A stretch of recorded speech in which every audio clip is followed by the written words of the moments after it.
everybody, my name is Marco. Of course, if you don't know me, I'm an opera singer turned voice actor. I'm very, very excited because this is a channel all about video game music, and who better to have on the channel than Christopher Tin. Hi, Christopher. Hi. I'm very excited to chat all things composition and music, and of course, I'm sure we'll definitely tap into civilization and all this other stuff. I reached out to you at first because I saw on Washington National Opera, the Kennedy Center's tweet that you were composing the last couple scenes from Turandot. Not to launch right in, but it really excited me. Puccini obviously died in 1924, and when they premiered it, it was left unfinished, and Toscanini did that whole, oh, this is where the maestro died, and then Alfano finished it and such and such. And, you know, the last time it was finished, I think, was 2008. So is there a certain quality or a certain pressure you feel to sort of dive into that sort of this legacy piece that, you know, I feel like we don't often get to adjust like legacy, you know, they're there, you know, the classic pieces. Does it feel sort of strange to you to do that? Is it giddy? Is it exciting? Is it scary? Is it all of those things at once? It's not scary at all. Actually, this is weird.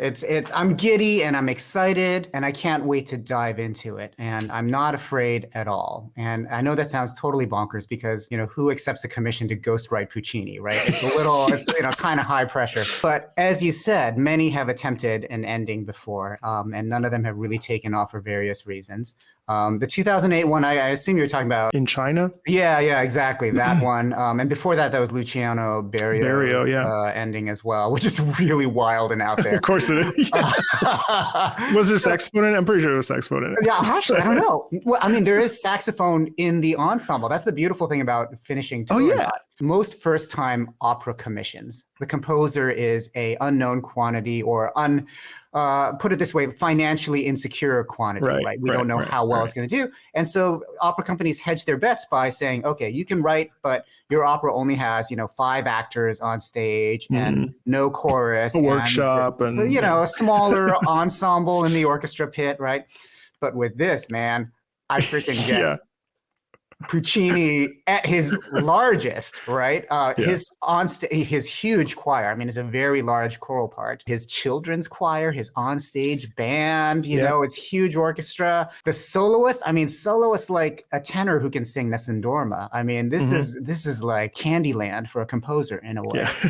And you know why that particularly, I think, plays into my experiences as somebody working in media is that oftentimes when we're composing scores for games and films and whatnot, we are kind of unbound by ensemble size. So we're used to handling enormous orchestras, all sorts of exotic instrumentation. I come from this world where large ensembles and large orchestras is the norm. And so in a way, it's a lot more comfortable for me to step into this as a commission than it would be to write a chamber opera for 13 players and 5 soloists, you know what I mean? The other thing is, I know that whatever I do, somebody's gonna hate it.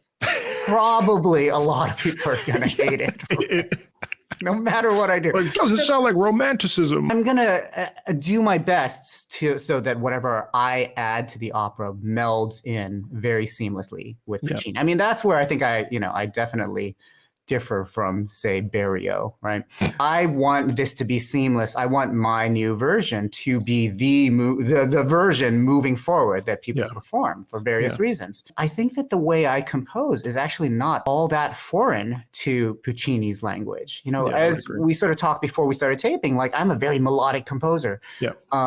So I was excited because, you know, for all of these reasons, it's actually kind of a low pressure gig for me in a way. I mean, not low pressure. I mean, I want it to do very, very well, but it's not a scary gig or it's not necessarily the most foreign gig in my mind. And I feel comfortable tackling it on. And hey, you know, like if I don't manage to write better music than Nessun Dorma, like, who's going to say, oh, what a failure Christopher Tin is. He could not top Puccini's Nessun Dorma, right? There's like, honestly, there's nothing to lose here, right? The stakes are low in a way. When you put it like that, that's a fantastic thing. And yeah, before we started, you know, because I've been doing some research on your, you know, obviously I knew Sogno di Volare and other things like that, but I was doing some research on your sort of compositional style. And it's true that for those of you that are watching that haven't checked out something we do on the channel, Christopher, is we will watch an opera like once or so a month. And so we just did Faust and we've done Tosca and we've done Magic Flute and stuff. Puccini is one of the great romantic composer, probably like arguably the last great Italian composer of the 20th century, or, in terms of opera, maybe. Romantic, I would say. Romantic, yes. Yeah, Let's not. certainly. The king of the leitmotif, which you all know from video games, as like leitmotifs are everywhere and stuff like that. But you, Christopher, your melodic writing is so very passionate and very heartfelt, and it's almost like a heart on the sleeve essence, which I think it fits Puccini unbelievably well. I say that as a tenor who used to sing Nessun I sung Tosca quite a few times and stuff. So like, I'm really excited, and I think I want to make a trip down to see it, because it is such an opportunity. And also that Puccini brass. Ooh. Oh, I know. No, it's going to be fantastic. And you should definitely come for sure. Yeah. Yeah. Well, let's, I could talk about that for another hour. So, me too. Shifting to video games here. And obviously, I know that you write for TV and Sausage Party. That shocked me. I love that. I love that movie. Good to know that it's thumbprint on that. Yeah. We just finally, I think it was this year, that we now have that category for best score in video games and interactive for the Grammys in 2023. But of course, in 2011, you were the first video game composer to win a Grammy for video game. And then you were nominated subsequently on Old World, I believe, too, right? And of course, you also won a Grammy for the other album. Calling All Dawns, yeah. Calling All Dawns, yes. Yeah. Which a lot of people in the comments said that they loved. So good. One of the things that I am actively try to work on from an emotional perspective because I don't have any understanding of composition per se. I just know how to express it, what a composer gives me. From an emotional perspective, video game music is so important, I think, and for a lot of people, for obvious reasons. The interactive part, the programmatic part, the feeling of listening to something over and over and over. Was there a sense of pride for you in feeling like, okay, like not only am I being rewarded, isn't the right word, but rewarded for my achievement and what I've done, but also that you were sort of heralding perhaps the legitimacy of video game? And obviously games before had plenty of legitimate music, but do you feel like that Grammy win sort of like legitimized video game music maybe more publicly? I mean, that's what I think like the trade journals said when it happened. It's like a moment in the continuum of video game music's evolution. I don't like to think of it as any sort of like a great starting point or a great, escalation or anything like that. I mean, I think video game music has gradually been seeping into the public consciousness on a lot of different fronts. To a certain extent, like those of us who grew up playing the Nintendo Entertainment System and even the Atari, in my case, we're now of that generation where we're actually sort of we've come to age, and now we're sort of getting into like, the roles where one might be in a position to, for example, influence the evolution of, say, music or the prominence of video game culture in society. I mean, like my generation, Gen X, roughly, we're in our 40s now. We're sort of becoming the business founders of businesses. We're pioneering a lot of, we've reached a certain age, and for us, video game music is intrinsically buried in our skulls. Like it is just part of the culture. As more future younger generations come of age too, video game music being essentially a part of their DNA normalizes it amongst sort of in our culture in a way. So it's a generational shift that's constantly just rolling, and the latest Grammy Awards is just another step in that process, You make a great point, though. Gen X, certainly with the Atari and with ColecoVision and all these other things. And then, of course, I'm a millennial. So I feel like I was at the core of that 1996 PlayStation era. And like that's been my entire life, too. And actually, video game music and Final Fantasy music and Nobuo Uematsu is why I even got started in classical music and in opera, which is a weird, like, you mentioned something about like how every generation now is. I mean, you look at Minecraft, Fortnite, these younger folks that are absorbing this music basically, hours and hours and hours, possibly all day. It's sort of interesting from perhaps a compositional and certainly from an operatic perspective, where I felt like I was spending all of my time advocating for the arts and advocating for what classical music is. Yet there are kids that are listening to classical music right now while we're talking, and it's like, it's all coming from video games, which is sort of fascinating. Having, you grow up, you take your piano lessons, you take your voice lessons and stuff, and it's such a weird thing, like having done like a decade, and in your case more of music, knowing that there are people that are consuming classical music without even realizing it. And so like bringing that to the forefront, I feel like is a really interesting thing. And I feel like you're right. It is shifting the cultural identity of music. And I wonder if a lot of these people would even go to a symphony. I mean, one of the big theories you see floated around nowadays is that, these orchestras that do video game music concerts, these concerts almost always sell out. Almost, right? Yeah. And they get butts into the symphony hall, right? And people watch the orchestra play. And the theory is that they might get hooked on the sound and actually come and buy, your regular subscription series or something like that and keep coming back. And it does happen, actually. And I mean, this idea of like discovering classical music through video games, I mean, it's no more foreign than the way that I, for example, discovered classical music through Bugs Bunny. It's not, of course. right? Or Fantasia, right? I mean, it's not such a big stretch to think that this is the new way of doing it. I mean, after video games, like what's the next generation going to be discovering classical music with, like TikTok videos? I kind of doubt it, but I mean, who knows, right? But I mean, there will always be some sort of public entry point in the mass market into this world of classical music. One of the nice things that you do see more classical institutions opening their minds towards embracing all these avenues that people are discovering classical music through. So I, for example, I'm a guest radio DJ right now on a classical music station in the UK, Scala Radio, big shout out. And I've been hosting a show for about the last 6 months, like once a month on Sunday afternoons. And a lot of what we play at Scala, and not just me, but a lot of other hosts on Scala, it's a lot of things like film music and game music as well.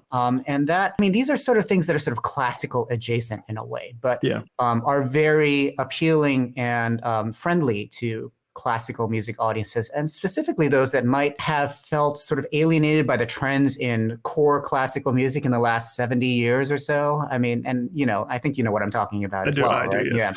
Yeah. Like the marketplace bears this out, that, film music and things like that is actually a great entry point into classical music. One of the things that I'm constantly advocating for is the idea that in a classical programming for a symphony hall, let's say, we're at the point where including your work, it's like, well, why can't it be programmed? I think your work has been programmed in standard symphonic like scheduling and stuff, but like, why can't we pair, something that's from a video game or from a movie with classic, like, your Mahler, your Beethoven, your Mendelssohn, because at this point, like, I almost don't like the idea that like film and video game music is a gateway to classical, because they're so much the same. It's the genre defining is sort of like challenging for me, because it's like, well, no, listen to how good this is. And like, this could be in programming. Why isn't it? Yeah. You know what I mean?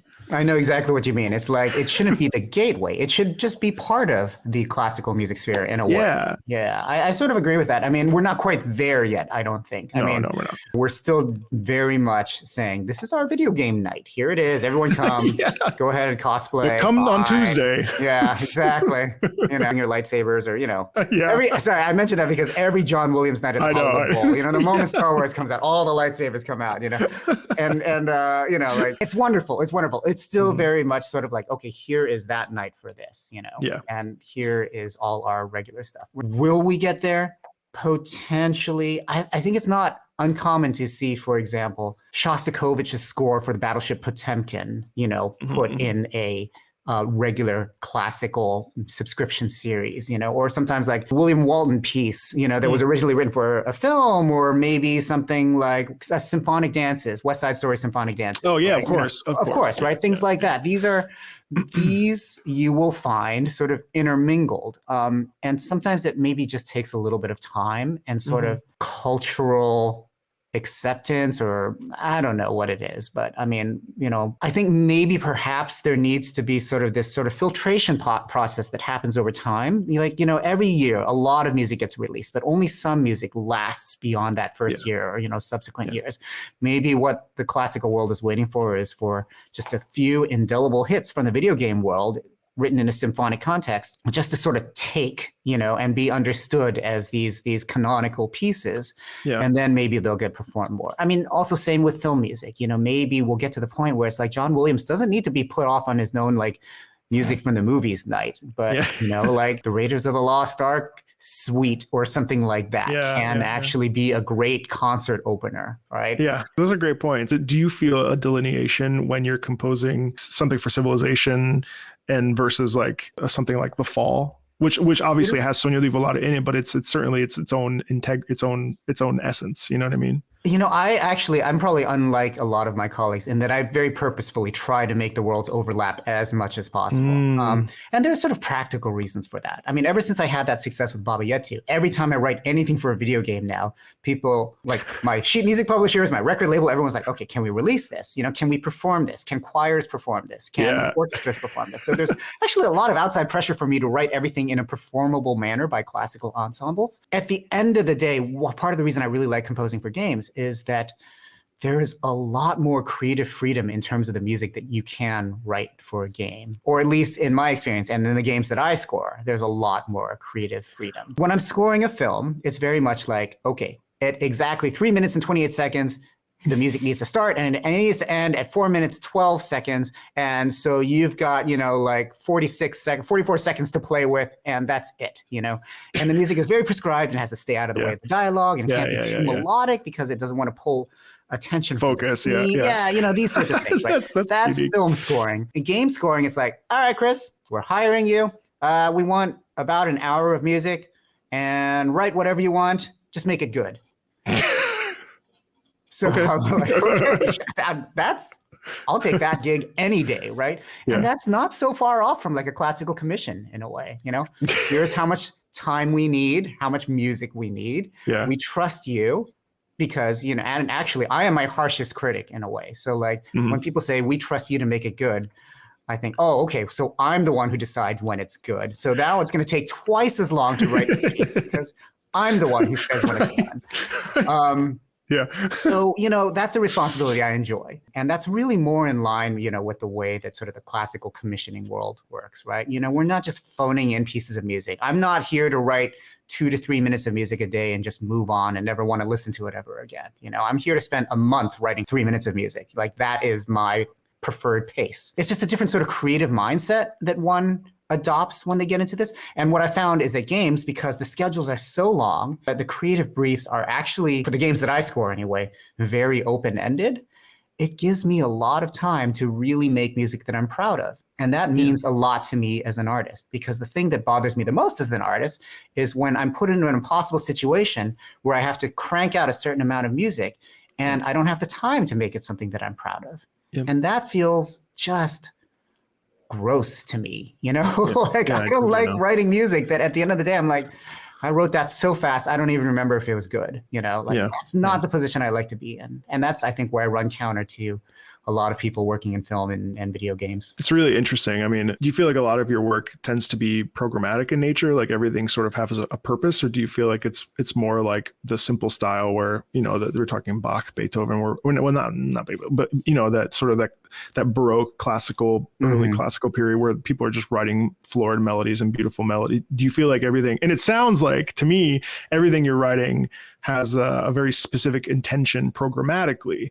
Do you feel like you tend to lean that way, or is it, would you even say that nowadays we're even writing pieces that are simple? You know what I mean? We're just writing to write. That's an interesting point. I don't know that we are necessarily. I mean, some people are, obviously. In the case of what I do, it's highly programmatic because that's sort of how I started out, you know, and how I sort of found the biggest audience when I was starting out. And there are a couple of factors to this. First of all, I grew up, and this is gonna, I don't know, maybe you'll relate, maybe you won't, maybe somebody out there will relate. When I was a teenager, which is your most sort of impressionable years as a music listener, I was obsessed with concept albums, like classic rock albums like, you know, Tommy or Quadrophenia from The Who, or Abbey Road from the Beatles, you know, or Dark Side of the Moon or The Wall or Animals from Pink Floyd. You know, I was just obsessed with this idea that you should make albums about something and give them a really cool concept and carry that concept through everything that you do inside the album. It's almost like a prog rock mentality, in a way, right? That's something that I've never been able to relinquish. And because, you know, when you find early success writing in a certain style or creating things in a certain format, your audience tends to want more of that, right?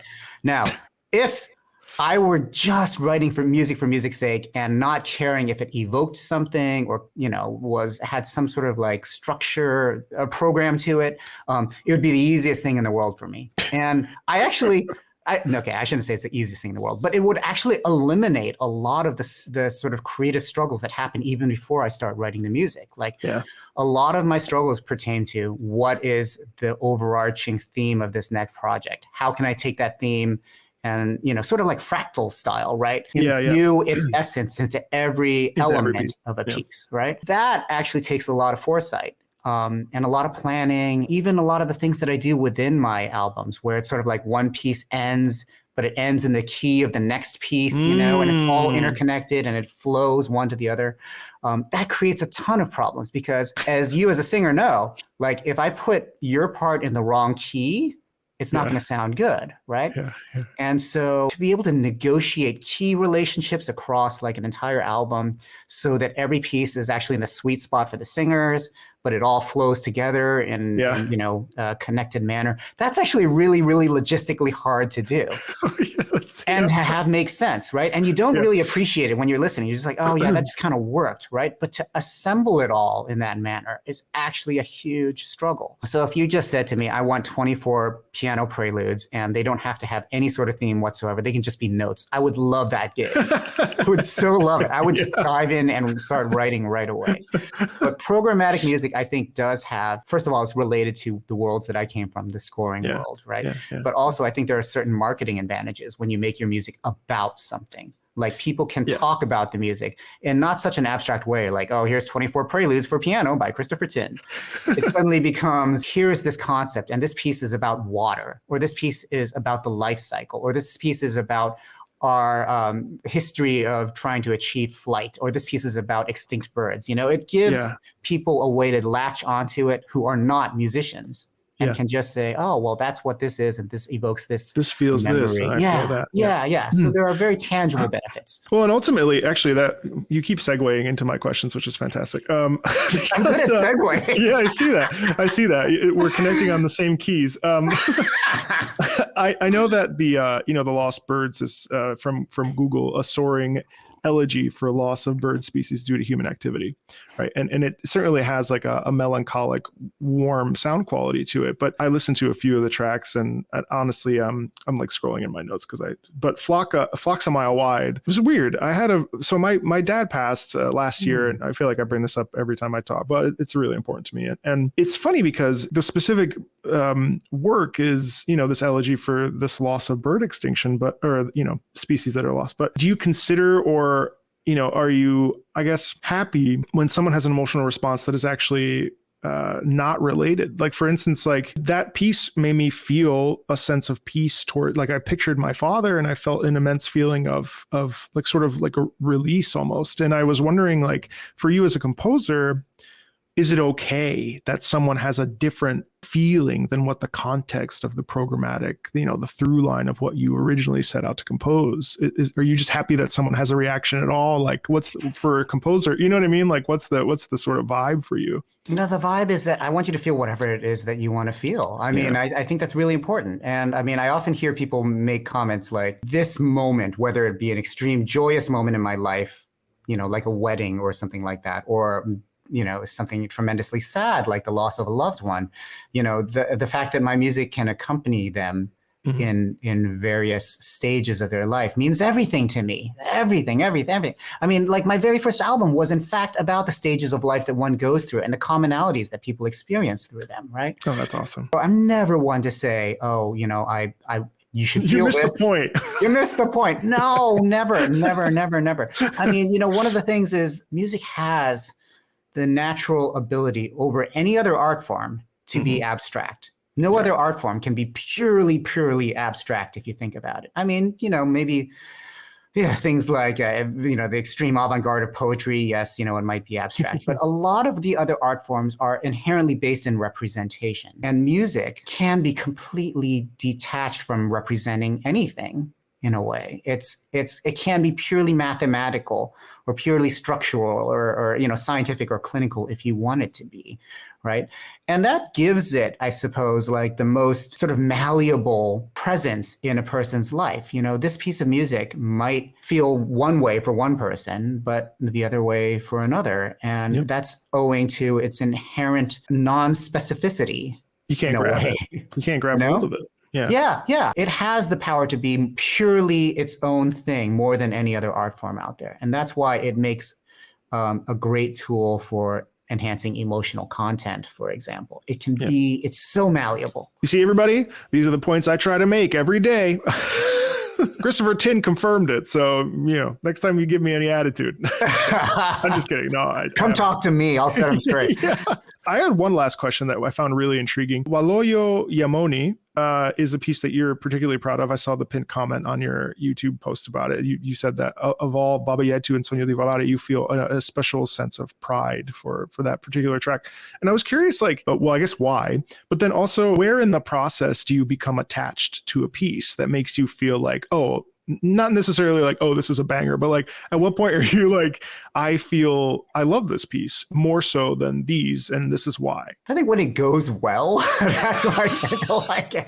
There's sometimes when I'm struggling with, I have a choral commission right now, and there's one movement I'm particularly struggling with. I might come out of the end of the other side of this with a great piece, but those struggles will always sort of be permanently embedded in my mind. I know. So the composition process and the memories I associate it with often influence how I actually embrace the piece later on. There are some pieces that have become hits, even though I felt rushed in writing them. Every time I listen to them, I'm just like, oh, if only I'd done this. I wanted to do this, but I only came up with this idea after the recording session or things like that. Yeah. Or there are some pieces that just flow so well, and you just have so many positive memories of the excitement of composing that piece that it just kind of becomes embedded in the piece in a way. And often that's a feedback loop. Like if it's going well at the start and you're just so into it, it energizes you to carry it through. And Waloyo Yamani was one of those pieces. I mean, like from the get-go, when the commissioners handed me the text and said, hey, why don't you turn this into music? It was just singing itself in my head, and it went so fast. Basically, the piece was written in 4 weeks, and it's a 12-minute piece. And that for me is, that is almost a record in a way for me. The whole time I was so, kind of on my game in a way. In the zone, in the moment. In the zone, yeah. My life was simpler back then. I didn't have as many distractions and of course. I had way more time to compose back then. But for 4 weeks, I banged it out. And there was never a moment where I thought to myself, oh, is this a compromise idea? Like, it just felt one of these moments where like everything, I could do no wrong when I was writing it. I love that. So that's permanently ingrained. But also, when I listen to my old albums, there are certain tracks I will always skip to, right? And even certain moments of certain tracks. One of the big challenges in writing a piece of music, especially a piece that hits a lot of big moments early on, is how do you end a piece, right? Finding the right ending is often a challenge. 5-1. Yeah, right. I'm going to end all my pieces like that. Just resolve it. Okay, the other problem is the larger of a catalog you build around yourselves, the more likely whatever ending you come up with something is going to be kind of similar to an ending that you came up with. You know what I mean? So, and there's always this desire to not repeat yourself. Like, I'm not one of these composers who's happy just writing the same piece over and over and over again, even though that'd probably make me a lot more money. Waloyo Yamani, I think what really, really nailed it for me was I nailed those last few moments, last few minutes of the piece. It felt like one of the best endings I'd written. Like the way I stitched together all of the material from the previous 9 to 10 circle back minutes. On that variation, Yeah, brought it all back together, hit the right key change right at the right moment, ended on the right sort of like driving pedal tone based cadence that lasts like the final minute. It all just came together well for me. And that's why I have a special sort of place in my heart for that piece. Gosh, I love that for you, because you're right. You mentioned something about sense memory and stuff, because I hate La Boheme because that damn high C. Whereas like I love Tosca because every experience I had on it was super relaxed and super fun, and I felt good singing it. But La Boheme, you're always thinking about the freaking high C and the whole thing kind of, and you're on stage for freaking 3 hours. You know what I mean? It's like, Tosca's an easy night. So anyway, let's dive into some community questions. With Baba Yetu being in Swahili and Sogno di Volare being in Italian, what goes into the choice of language when composing? It's actually not even about language. Sometimes it's about finding a quote or a bit of text or something like that. The language is sort of secondary to that. But if I find a really great quote, then I start to explore, okay, what can I do in the realm of that quote? So in the case of Sogno di Volare, I was really struggling to find a concept, and I didn't have a lot of time to compose Sogno di Volare. I think I had about 3.5 weeks to write that piece and record it, actually. Oh my God. There was a sprint. I hit on this Easter egg of grabbing the tech tree quote from Civ 4 that Leonard Nimoy says when you discover flight, which is that quote from Da Vinci, which is actually not a real Da Vinci quote. It's been misattributed over the years, but it's been popularized. Based on that, I thought, okay, well, let's think about Da Vinci. And he was writing academically in Latin, but the vernacular of the time was Italian. And I called up a friend of mine and said, hey, can we do something with this, but in modern Italian? And so she came up with a translation, and it just flew together really quickly after that. So it's really not about language. Language is the second step or the third step in a way. It's about the core idea of the piece. Like, is this a quote from somebody? Is it meant to evoke a certain era? Is it meant to tell a certain story? That's where I start. Yeah, that's beautiful. I love that. Also, as an Italian speaker, Sogno di Volare is like prime time. I love it. Super excited to hear he is without doubt one of my all-time favorite composers, and I absolutely adore his albums, Calling All Dawns and To Shiver the Sky. Can't wait to see him on the channel. So that was Aw, thanks. That was not a question, but we can all do some validation every once in a while. I'd be very interested to hear his take on how video game music in general associates with classical music. I think, the essence of it is many of us come from a classical tradition. I mean, not all of us. A lot of us come from, more of a broad pop or otherwise tradition. Amongst my colleagues, a lot of us went through music conservatory programs and were music majors and are properly trained classical musicians. And so the DNA is there. It's sort of indelible in a way. As games become normalized, as classical music tries to find more and more new audiences, hopefully, this attachment is going to grow stronger. And actually, I want to go back to something, and this might kind of tie the whole afternoon together, but Sogno di Volare is the reason I got the gig writing for Washington National Opera, this new ending for Turandot. Francesca Zambello, artistic director of Washington National Opera, was in her kitchen one day, and she hears Sogno di Volare coming from the next room. And she says, that sounds like an opera, but I've never heard it before. So she goes in and she finds her son playing Sid. And she asks him, what is this you're listening to? And he says, yada, yada, yada. It's Christopher Tin. He writes for this franchise. And then a few days later, I got an email that was like, have you considered writing for opera? You would be good at it. It's true. You would be very good at it. Thanks. Thank you. But that's crazy. Would this have happened 20 years ago? I posit this to you, right? Where the head of a very prestigious opera company hears some video game music and says, I want to hire that game composer to write an opera.